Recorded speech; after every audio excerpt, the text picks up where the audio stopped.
whenever you have an experience, you devote more of your brain to processing that. And so when you get something, be it academic or sports or music or a thought, it's just that connection is now strong. Now, an important point here is all experiences change the brain. So when you're in a college class and you learn some fact, you've changed the brain. But also the whole college's experience is affecting the brain. Students are often under great pressure. They're often overtired. And this also changes the brain. When you're under high stress and fatigue, what happens is something called downshifting. Downshifting. You shift down to a more primitive style of functioning where the back part of your brain here, which is your concrete sensory area, talks to the motor system, and that's it. You're in a more of a stimulus response mode. Someone comes up and says, "Your hair doesn't look very good today," and you get really angry at them. You don't have to get angry at them. They may be making a joke.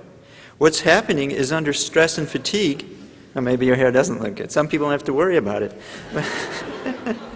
Under stress, under fatigue, what happens is this front part of the brain here. This is the CEO of the brain. This is where David Lynch is in your brain. This is the director. All other parts of the brain send their information to the front. It gets integrated. It's sent back out. Under high stress, these connections are not used. And when you actually have connections of this part of the brain and someone comes up and makes a comment about your hair, you say, "Oh, you didn't get a good sleep last night," or "It's a joke," or "He thinks I'm somebody else." You're not responding to the surface value of that relationship. You can see more fundamental to it. Now, what does happen over time under high stress and fatigue is this area, the CEO of the brain, is just not involved in usual experience. And that's what this picture is of. These are people lying down. This is their spinal cord, so their feet are coming out at you. You're looking up at the top of their brain. This is where the eyes are, and these are both during eyes closed rest. And what we're looking at is brain metabolic rate. Now, this Swiss cheese you see over here, they're not really holes here, but these are areas, these are functional lesions. That is, these parts of the brain are not involved in whatever you're doing.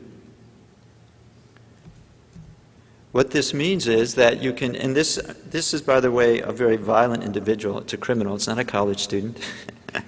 But high drinking, high stress, mental stress, physical stress results in this. The brain is constantly being rewired. So you may be wondering what can strengthen these frontal connections, and transcending does this. It actually directly exercises the frontal area. It makes it alive. It connects it with the other parts of the brain.